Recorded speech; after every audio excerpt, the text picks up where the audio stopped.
with deep, going deep, Chad and JT. We are rolling. Sweet. Is this thing on?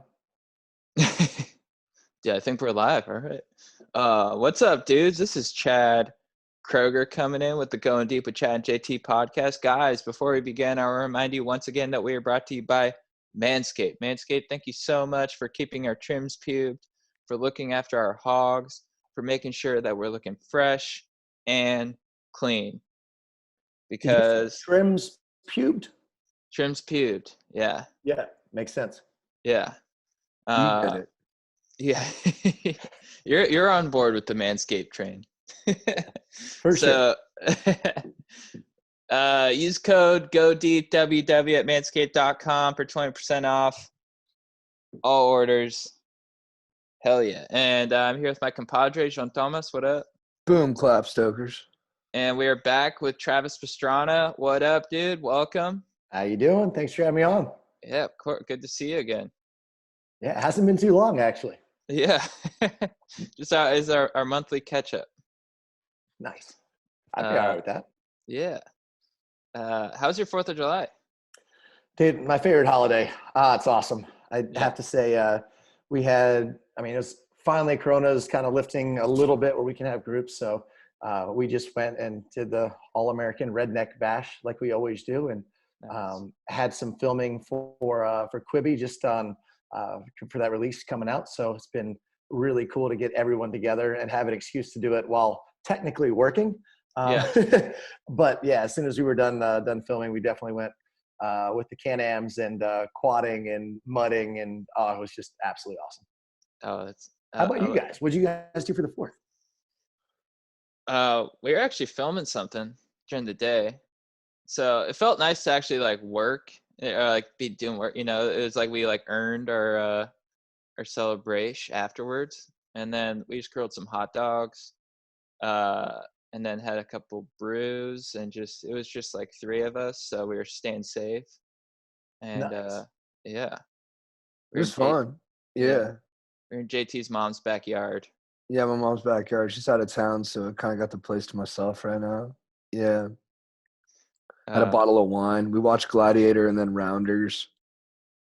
Oh, man. Maybe Bed Bath & Beyond. I don't know if there'll be time. Are you a big firework guy? Yeah, I like explosions. So we did we shot a 50 cal at we learned from last year that we needed to chain the propane tank. So 5-gallon propane tank. Man, you wouldn't believe the acceleration on those things. Wrap it with rubber cement. And then big boom. So we put it in a vehicle this year. The only thing that was left were the 4 tires. So, wow. You just blew up a car. Yeah. I mean, it was junk car. We went until we actually rolled it, flipped it, crashed it. The car was not moving. So we decided to put the propane tank in the car, which was pretty exciting. Dude, that's amazing. Wow, were you the trigger man? No, I was not. Street Bike Tommy took that. I was already had a drink, so decided that was not in my best interest or anyone else's. Yeah. Is the whole squad? Do they live with you or near you? The Nitro a lot of them live right around. We're actually from all over the world now. There's a lot of guys from Australia. A lot of the top action sports athletes from Western Canada, Australia. Actually, Utah is really big kind of location. They've got all kinds of terrain out there as well. Everything from base jumping to skiing to Olympic Training Park. But no, my main mechanic, they call him Hubert Rowland, everyone's favorite redneck. He's actually on the Quibi show as well. But he was at my house when the quarantine started. So it was like the best case scenario for me because I had a full-time mechanic that was living in the house. So everything that broke, he would fix because he didn't have really anything else to do. So it was that's awesome. It was probably his worst case scenario, but it was definitely awesome for me. Where do you live? So I live right outside of Annapolis, Maryland, little town called Davidsonville. So it's amazing because it's pretty close to Annapolis, Baltimore, DC. But if you were within 10 miles of the house, it's just farmland. So and a lot of trees. It's pretty cool. Nice. Great place for 4th of July parties. Yeah, I bet. What were you? Yeah, I was kind of wondering. Like, did you sort of have the mindset where like I'm always going to live in Maryland, or like did you ever feel like you wanted to make the move out to California or something like that, or you're just like Maryland rest of my life? So we do a lot of stuff in California. My wife's actually from Northern Beaches, San Diego. So love it out in Cali. Really Yeah. nice. But most of the stuff we work with is working with dirt. So Temecula is kind of the motocross hub, if you will, of the world. Yeah. Just so far enough away, kind of wine country where they got a little room out there. But for me, Maryland is where my family is. I grew up, my family had a construction company, real small, but so my grandma lived right next to me. It was our house, then my uncle's, then my dad's uncle, whatever that makes him, great uncle or something. Yeah. And so on and so forth. So all the cousins kind of moved into our little road, and the construction company was right out back. So we always, had a place to ride motorcycles and go-karts and everything else that you could possibly imagine. And then kind of just moved a few miles out of town to have a little bigger area to do basically the same thing I did when I was a kid. My Yeah. dad's like, man, you're 36 years old and you're still making a living playing with kids' toys. So Yeah. That's the dream. that's what I thought. Yeah. We're kind of doing the same thing, except not with dirt bikes really, but just by, I don't know how you explain it. Living the dream. Yeah, JT, how would you explain it? Oh, that's a good.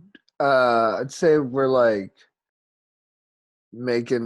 trying to make a living being like the dumbest version of ourselves,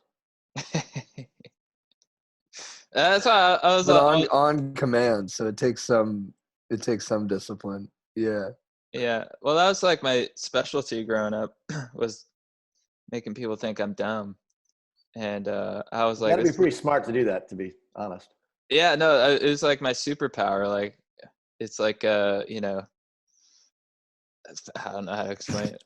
It's like if you just assume you're dumb and you just like roll with it and you're like, I'm going to make money this way. I don't know. So, yeah. Oh, for sure. It's been awesome. Yeah. Yeah. What did you like? Who was like your hero growing up? Like, did you look up to like Evel Knievel, or were you like kind of like motocross, and then you sort of fell into stunts? Like, how'd that sort of whole process come about? Yeah, when I was real young, obviously Evel Knievel was, when you hear any of your parents or grandparents, you're like, oh, you ride dirt bikes like Evel Knievel? Yeah. But for me, it was more like guys like Doug Henry, Guy Ayrton Cooper, the motocross racers for sure. And then you had Matt Hoffman, the Condor. I just like the guys that were full send. Guys, they didn't necessarily care about winning. They wanted to hit the biggest jumps, go the fastest, do the craziest stuff. And that's my parents caught a lot of flack for allowing me to follow my heart in that direction.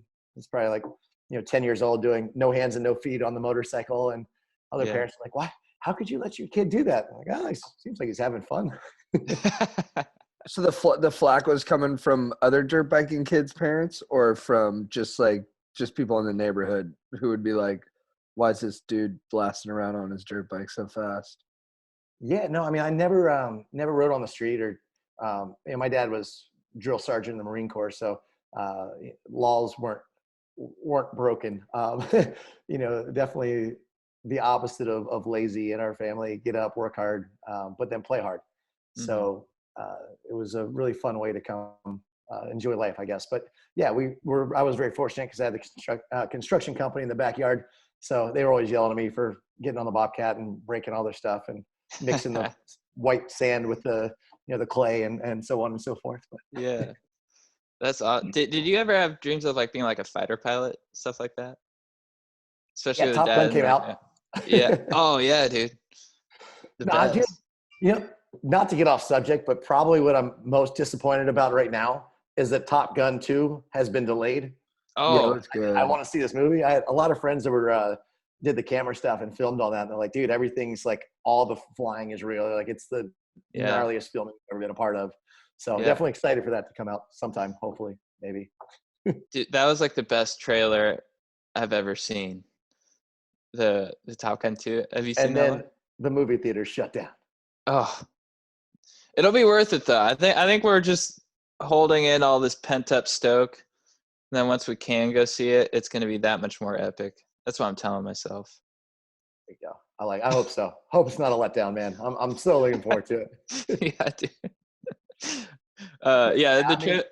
What? No, I just not necessarily a fighter pilot, but I always wanted to be I wanted to race rally cars and I wanted to ride dirt bikes. Yeah. And my reality still hasn't set in because I'm still kind of doing it. Yeah. Yeah. Getting a little old though. I'm falling apart at the seams, but seems to Right. be holding up enough. Yeah. What do you really see for yourself like going forward? Like what have you sort of thought about like the future for yourself? You know, The Josh future Sheehan path. was over the Josh Sheehan, freestyle motocross guy, was over the house, and we've been working on a triple backflip for so long. We're welding new ramps. We got a 44-foot tall takeoff, 80 degrees, so it's like it looks like it's vertical. Yeah. You know, pulling like absolute maximum G forces up this. Felt like you're in a fighter plane, and then trying to spin 3 flips with a 250-pound dirt bike over your head, landing on a 65-foot tall landing, going 110 feet above ground level. And I had internal bleeding, and I was peeing out blood just going to the airbag. Mm. And I thought to myself, I'm like, no, it's not worth it anymore. This is not worth it.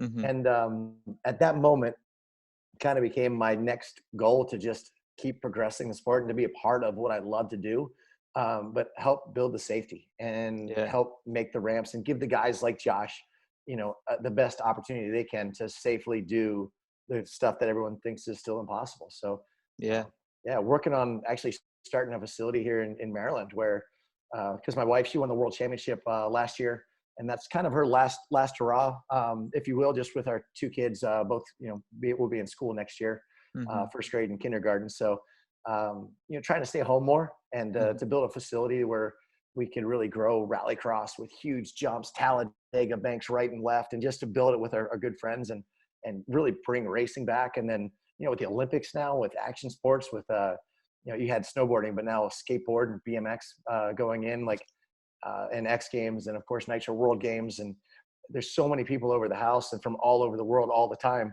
I just want to give them a place that's not my house where they can come and learn all this stuff safely. That's cool. Yeah, sort of like Tony Hawk is like he's like you know, how old is he now, like 50 something, but he's still shredding. But we talked to him and he's like I'm still skateboarding as much as I can, but now I'm into like the technical stuff, you know. I'm like into like the more cerebral kind of skating. Dude, he's not human. He's still doing stuff that's never been done. World's first after world's first, building stuff. And he's starting skate parks. So many skate parks every year in places that would never have a chance to do it. You know, inner city and everything. And just really such an ambassador for action sport. And I think it's just because he loves it. He's just so passionate about skating and just wants to see everyone have the opportunities that he had. Yeah. Well, that's cool. You have guys like you and Tony sort of able to provide that for the kids these days. It's awesome. What was I gonna ask? Oh yeah, so you have kids. Do you have sons, daughters? I have 2 little girls. Oh, nice. No, it's pretty awesome. I always thought it was I thought it was nurture over nature, but they're so different. So yeah, I don't know how many parents you have watching the show, but it's definitely been a very interesting ride watching those 2 grow up. And you know, that I kind of raise them like boys, but you know, especially with my wife is a tomboy as well. And but they love dirt bikes and go-karts and BMX and everything. So it's been fun. Yeah. Do you build like jumps for them and stuff? You're like, all right, you're gonna want to huck a fat tail whip off this. Not quite to that level, but no, they're jumps. Side by sides, the like the Can-Am's little off-road things, 170 cc, and I had to get a full roll cage in the thing, and I've had to put 5-point harnesses in, and we got like a kicker stereo system. My daughter, she's got like, you know, it's 100 acres out back, and she knows, like, my wife would still get lost back there, just miles and miles of trails. And Addie, she can get, our oldest, she's, you know, all of 6 years old, just rips through those trails, doing, I mean, probably like 30-foot gaps in really little side by side. Yeah. Oh, that's she always awesome. wants to take all her friends with her. I'm like, yeah, like Yeah. you'll be okay, but I don't think other parents are going to be okay with this. You just stay back there. That's awesome. Yeah, I can't. When I grew up, I had like a pretty big backyard, so we had like allowing your kids to have like adventures like that. I think is so beneficial for them, and it just creates the best childhood, I think. Yeah, I was definitely grew up pretty redneck, so I don't know, that's the only thing we really know around here, but it's Yeah. so much fun. And Yeah. my wife is opposite. She's the board girl, surf, skate, snow. Mhm. I'm bicycles, motorcycles, and cars. So Yeah. growing up, they'll be well versed in action sports, but we'll see what they end up doing. Best of both worlds. I like that. Yeah, you have a new Quibi show coming out, which I was watching this morning. I love it. So the Nitro Circus crew is back. Yeah, do you want to maybe sort of explain for the listeners what it's all about? Yeah, so Quibi they wanted a couple action sports things. So they went to Ken Block and they're like, all right, Ken's gonna do the car stuff. They're like, we need something just fun, something that's our audiences think of HBO. Like you can do whatever you want, just you be you, bring together some good crew. We want to see a build show.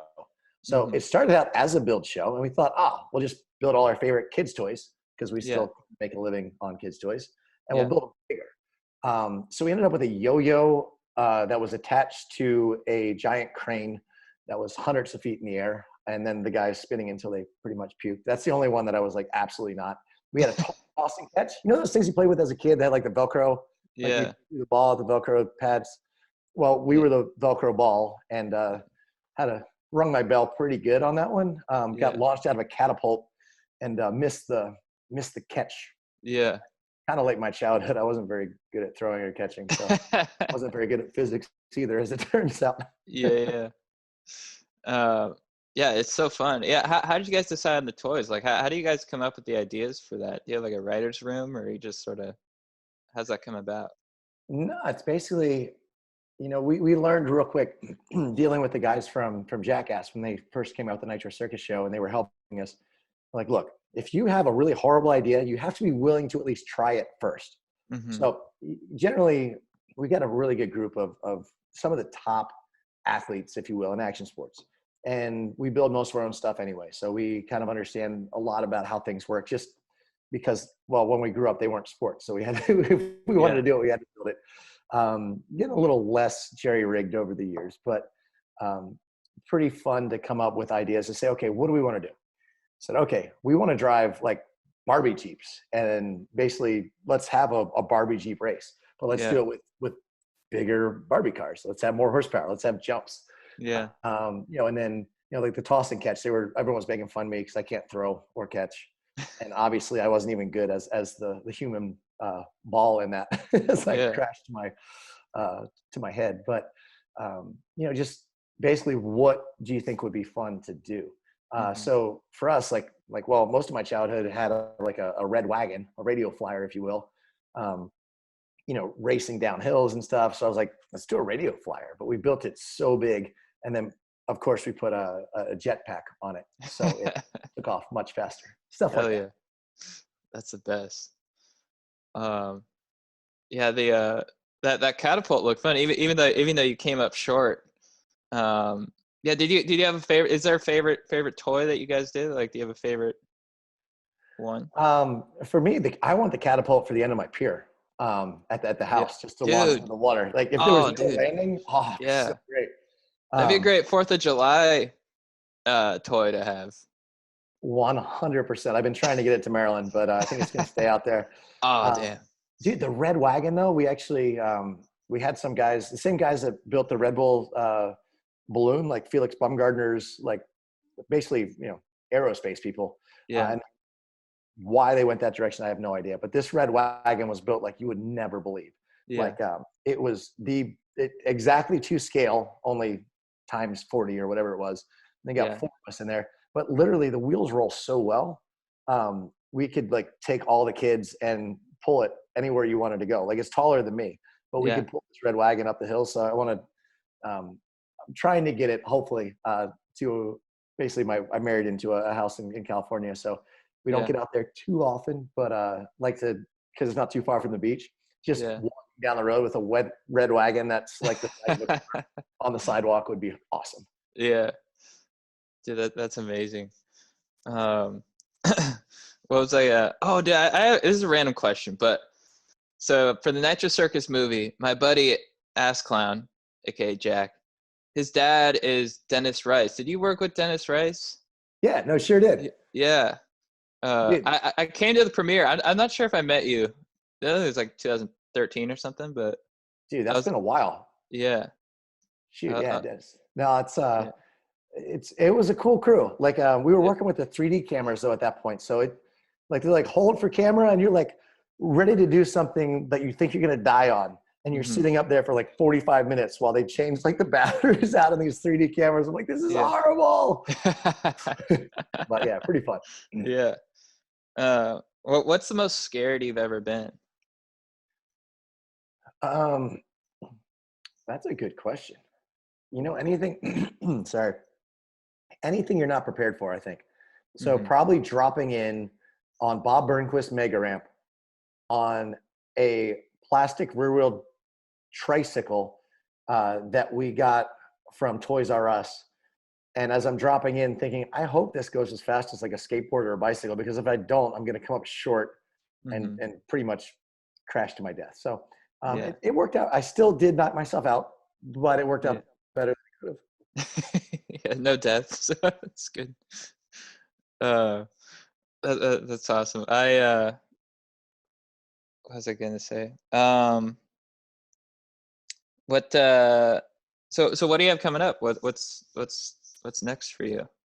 Oh man, our racing season finally gets on the way. I'm just hoping that this COVID thing doesn't come back and stop everything again. But I know you guys out in California are I think you just said you had the most counts. Yeah, What is it? yeah.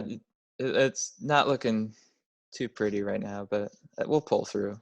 Yeah, no, it'll be good. I mean, it's just tough because racing and with action sports and trying to put on live shows and, you know, Nitro, we've got 20 athletes that we're expecting to, you know, they get paid per show and they're guaranteed a certain amount of shows. But if we don't have any shows, then they're, you know, they're basically everyone's finding real jobs or trying to go to construction or Right. it's a tough time for, you know, like a lot of guys, even guys that had trained, you know, the last 3 years, 4 years to go to the Olympics. Yeah.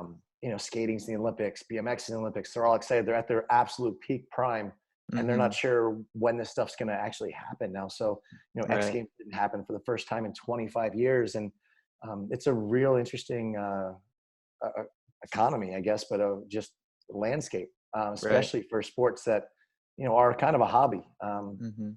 You know, we think of them as serious, but at the end of the day, you know, they're kind of the first things to go. So Right. hoping to get everything back going. But the rally season's starting back up here next week, so I'm excited. Although my That's cool. co-driver and number one mechanic, like crew chief, if you will, are both from Europe, so Yeah. they're not going to be here. So I had to like scramble finding like someone to sit with me.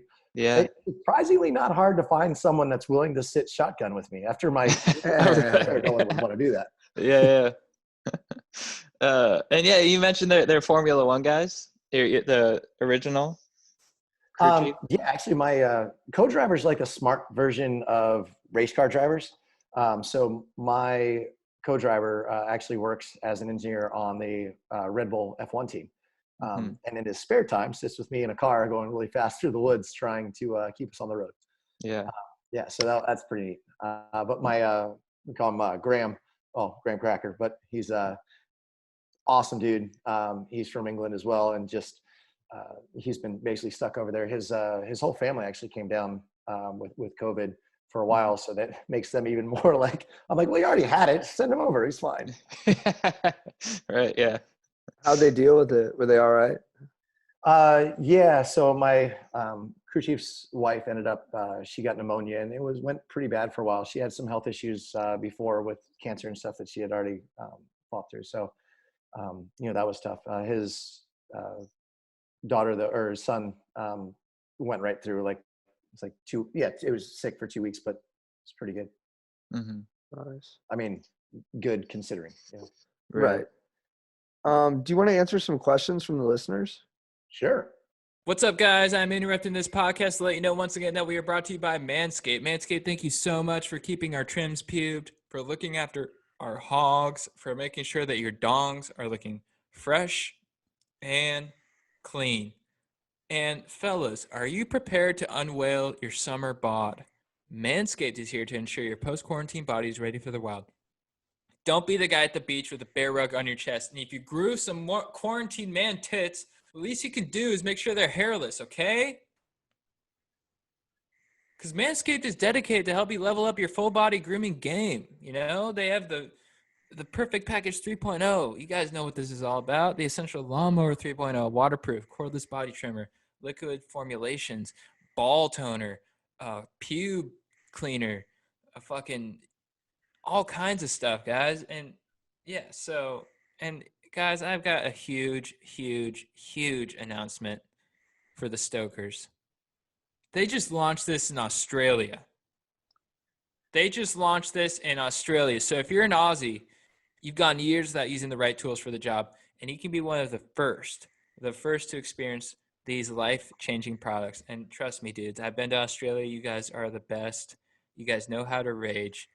And I know that once your pubes are in great order, you guys will be the best ragers in history. That's huge. So get the Manscaped Crop Preserver. Get 2 free gifts. For the Shed Travel Bag for a limited time if you subscribe. I love it, dude. So get 20% off plus free shipping with the code GODEEPWW at manscaped.com. Do yourself a favor and always use the right tools for the job. So get 20% off, free shipping with the code GODEEPWW at manscaped.com.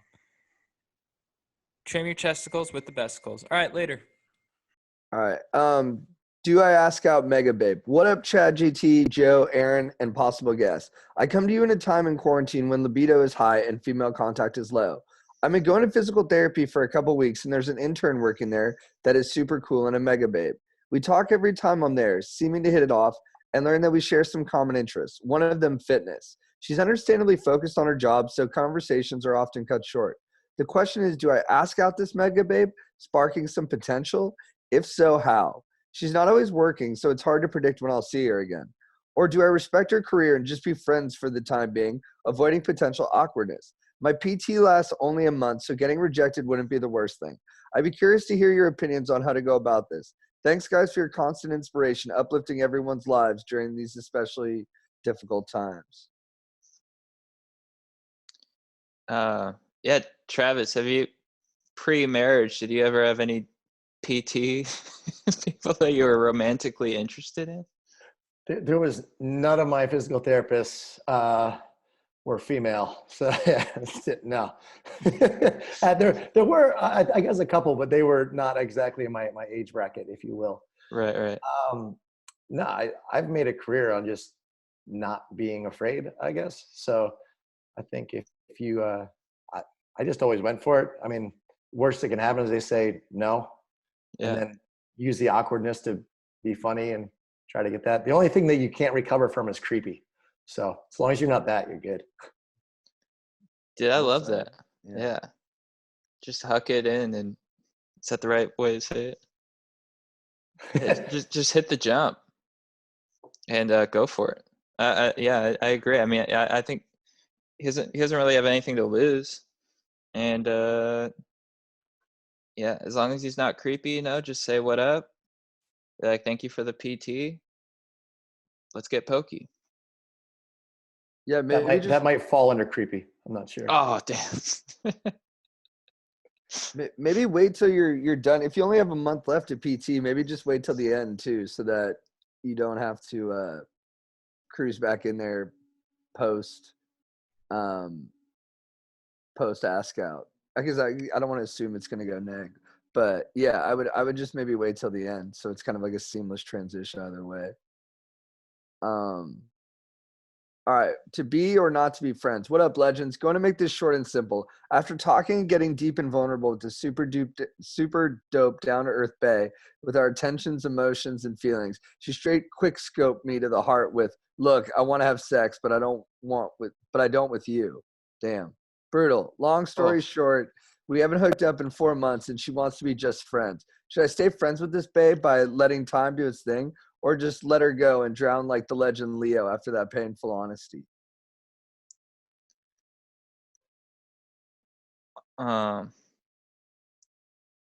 Dude, I mean, if she said straight up that she wants to be friends and hook up with other dudes, I mean, it sounds like you want more. So, I think just freaking let go and drown into the Atlantic like Leo. What do you think, Trav? I concur. Yeah, I think you need some space, dog. And then maybe you'll swim really strong, and then you won't drown like Leo. Hell That was yeah. really deep, man. Thanks, dudes. All right, getting over mistakes. What up, Chad and JT, and any fire guest that is on the pod? First off, I want to thank you guys for all you do. You guys have really helped me become a better person and have helped tremendously on my path to becoming a Stoke Lord. Now to my cue. Recently, I was at a party, and I noticed this girl who was really digging me. As the night went on, we were both drinking, and at some point, I knew something was going down. My stoke was high, but things took a turn for the worse when her friend told me she had a boyfriend. I took note of this, but when she came over and started rubbing on me, I knew it was over. We ended up hooking up that night, and now I can't get over feeling like shit. My stoke is lower than ever, and it's because even though I'm not dating anyone and didn't cheat, I allowed her to cheat on her boyfriend with me. I realized my mistake and even apologized to her the next morning. She said she isn't mad, but I know what I did was wrong. So I'm wondering if you guys have ever experienced anything like this, and how do you get over any and all past mistakes? Appreciate all the help, fellow stoker Kyle.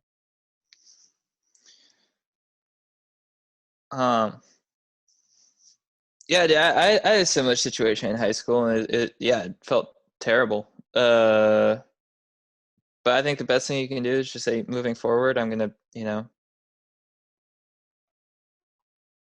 try to have more integrity and just be more mindful of, other dudes, and just going forward, just be the best dude I can be. I think that's all you can do, really. What do you guys think? Travis, what do you think? I know, like, my wife was in the body issue of ESPN, and doing autograph signing, and like those pictures will come up, and you're like, all right. But I don't trust any other dude out there. I don't trust any of my friends, but I trust my wife.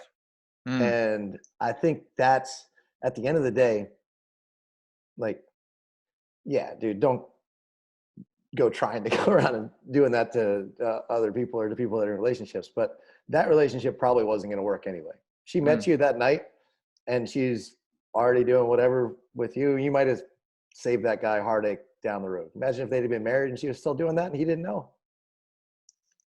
Dude, My 2 cents. that was profound. Yeah, that's a Opposite nice direction. perspective on it. Yeah. One question. Are you boys on motherfucking LinkedIn? Shit is hype.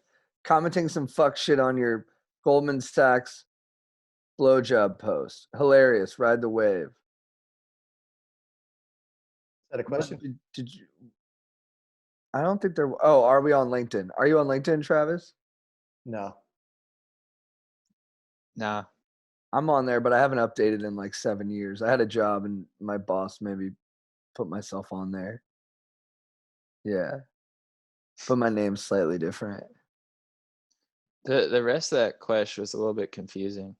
Yeah, Goldman Sachs blowjob. I don't remember saying anything about either of those things.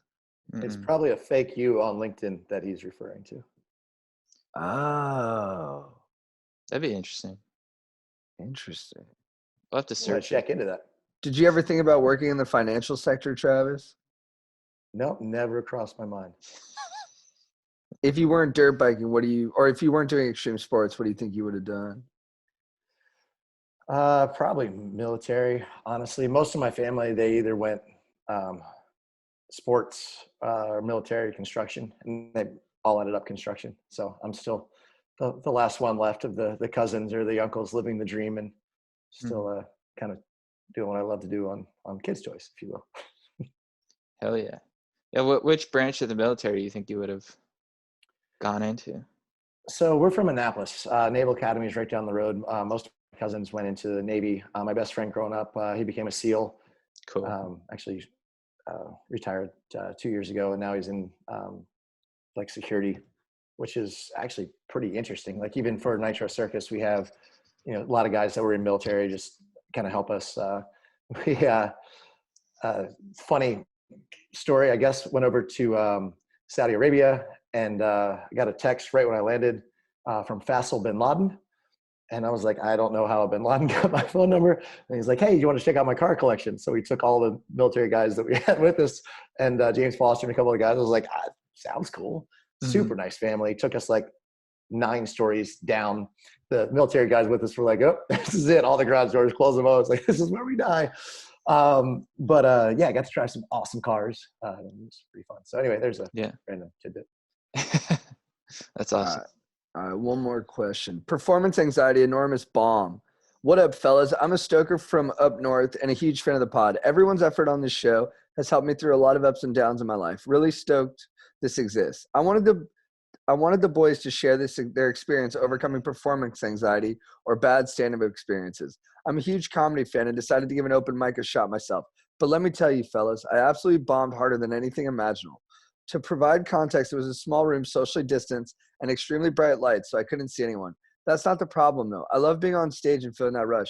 My problem was I literally could not get the words out. I choked up and my throat seized. My move was to lean headfirst into the silence and see if I could ride it out. I felt humiliated but challenged to try again. Any advice on how to regain the confidence to get back up? Any memorable bombing stories? Well, dude, first off, what I did when I started is I bought a mic and a mic stand. Got right here. I just rehearsed nonstop.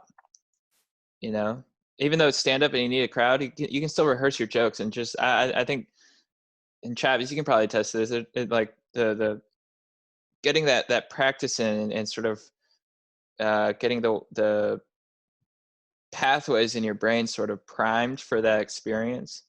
Probably similar to like dirt biking and rally cars.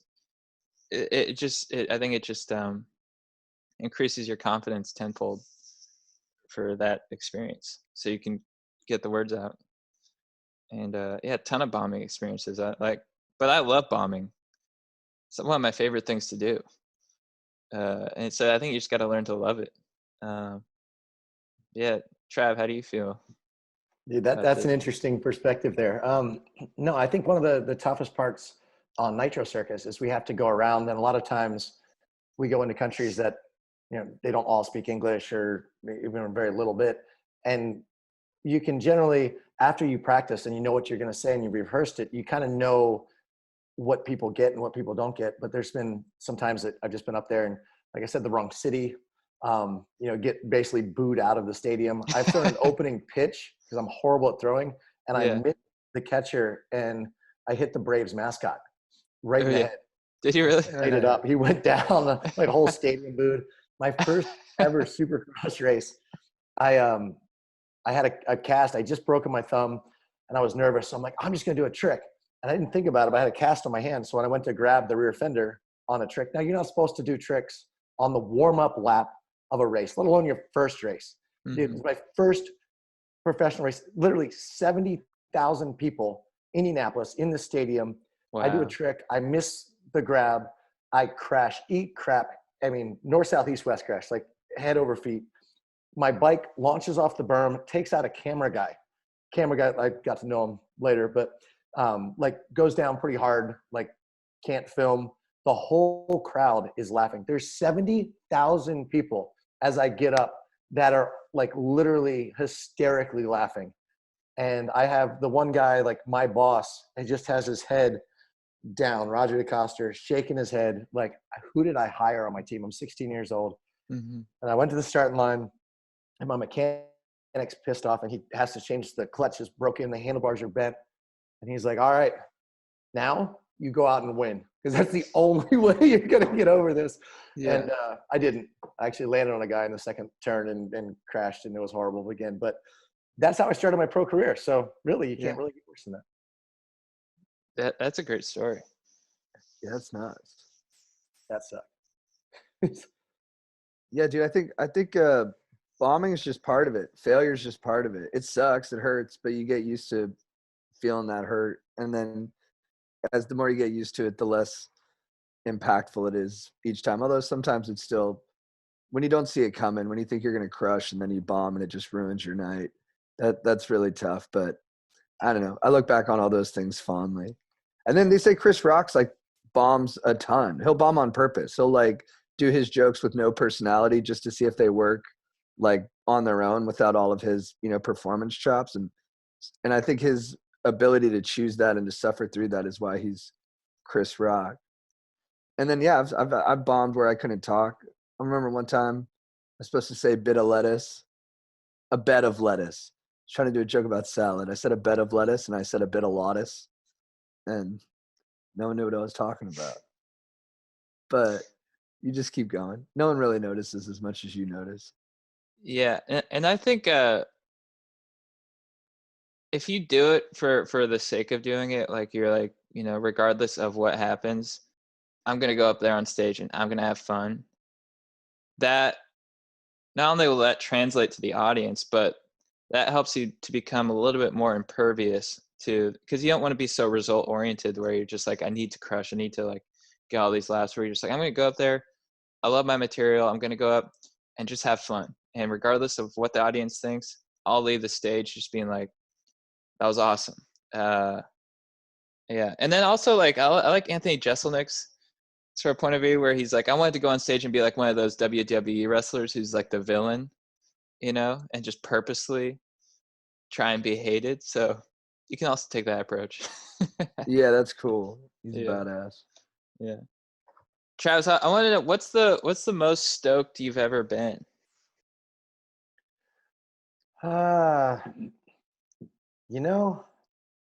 It's the things that you do with your really good friends. That's kind of always started Nitro Circus. It's not necessarily what you do. Like I had the best year as far as results wise when I was 16 years old. Mm-hmm. My whole life I've dreamed of representing the U.S. in the motocross nations. Won over, was the youngest person ever picked for the U.S. to represent. Won the motocross nations. Won the outdoor national championship. Like went from family has 3 mortgages on the house, can't figure out how to make ends meet, to making 6 figures at 16 and contracts coming in. And it was the loneliest I've ever been. Yeah, like I was doing everything that I wanted to, but I realized right then that I'm like, man, what do I really enjoy? Like I enjoy riding my dirt bike with my friends. Like I don't necessarily, like I love racing, but I just want to have fun. And I really changed my life around that point, and probably went super downhill as far as results are concerned, but man, it's been a great ride. Yeah. Nice. Yeah, it's interesting how you continually hear the stories of the people who like achieve their dreams, like they had like these specific dreams. Then when they get there, it's not really what they always sort of get there, and they're like, this is not what I thought it was going to be, and they have to sort of reassess. And Well, when you get there, you're like everything you've always worked for. You're like, okay, now what? yeah, Yeah. yeah. They say, David Brooks calls it the second mountain, where he says hyper successful people then realize their life is more about like trying to contribute to society and trying to help other people. And that's kind of what it seems like you're doing with the next evolution of making extreme sports more safe.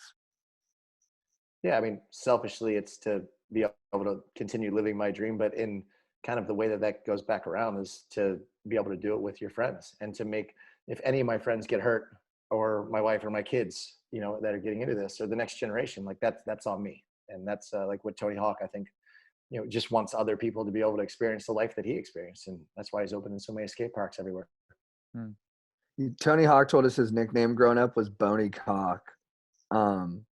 Did you have any nicknames growing up? I can't compete with that. Oh my gosh. No, my parents called me, and all my uncles said awful canoffle from like time I was 4, because I crashed all the time. They're like, I actually made a career kind of out of crashing, but when you crash enough, like I figure if you're not trying to push yourself, you're not going hard enough. Did you ever find, like, when I was riding dirt bikes growing up, if I pinned it and I hit a jump, like going as fast as I could, like even if I crashed, I'd get a lot of love from the older bros, like the guys who taught me how to dirt bike and stuff. So and their love meant more to me than the risk of driving faster than I felt like I was comfortable with. Did you feel that too? Like, oh, the harder I push, the more like acceptance I'll get. Well, you never believe it now, but I was a super shy, quiet kid. Like I was a teacher's pet, straight A student. Like if it wasn't for motorcycles, I don't know if I would have ever got any confidence or lived anything near the life that I've lived now.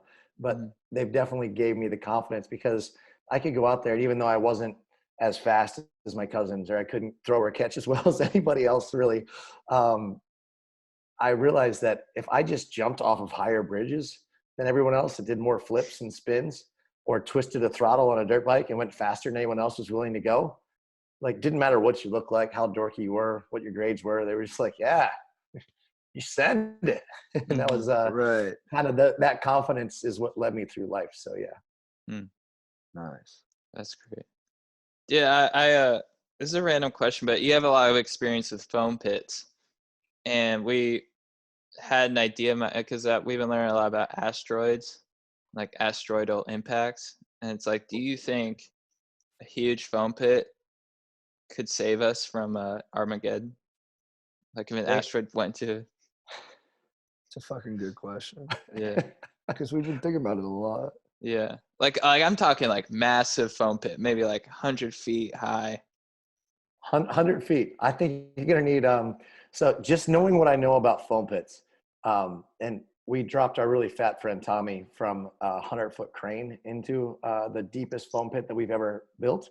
Yeah. And Tommy is not as big of an asteroid. He does have a big ass, and he did find his way all the way to the bottom and hit the bottom pretty hard. It took us over 45 minutes to find him.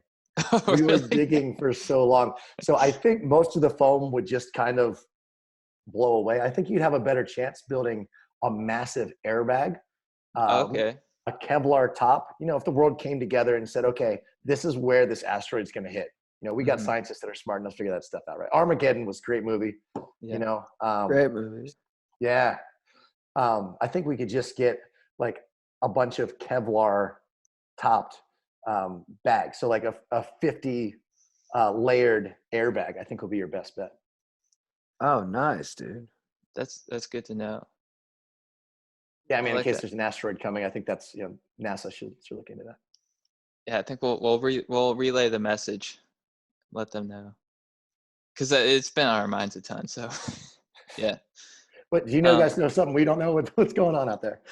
No, Right. just a lot of YouTube. What, JT? Well, and just 2020's like throwing so much stuff at us. I think we're just trying to be prepared for anything. Totally. That's smart. Totally smart. Like we don't know what's coming next. Yeah, dude. And then if it's a comet, does sand work against a comet? Sand? Yeah, like if you pour sand on a comet, does it cool it off? How would you, so you're going to shuttle some sand up to the comet? I was thinking, yeah, but I was also thinking you could just like burn out on your dirt bike and just hit it with like a wave of sand as it's coming at us. Has to be a big dirt bike. That's a good point. No, it could be like what's the movie with the it was a big hit in China, I guess, with the monsters that come through the earth or Oh, whatever. Pacific Rim. That's the one. Yeah, they just build bigger humans. They just build me one of those, and I'll sit on a huge dirt bike and just make it happen. That'd be so sweet. Dude. Yeah. That'd be sick. All right, man. JT, you have any more questions? No, that was it. Travis, thank you for coming on again, dude. Yeah. Anytime. Just come on anytime. Yeah, it's good to Nice. see you. I do appreciate you guys. Have Yeah, fun and you stay too. in touch. Cool. Have a good one. Okay, guys. Thank you. Later, man. Amazing questions. Oh, dude. thank you. I did. Best of luck in that upcoming race too. No, much appreciated. Best of luck to you Pressure, guys. dude. Try Thanks. to. man. Later, right. man. Have a good one.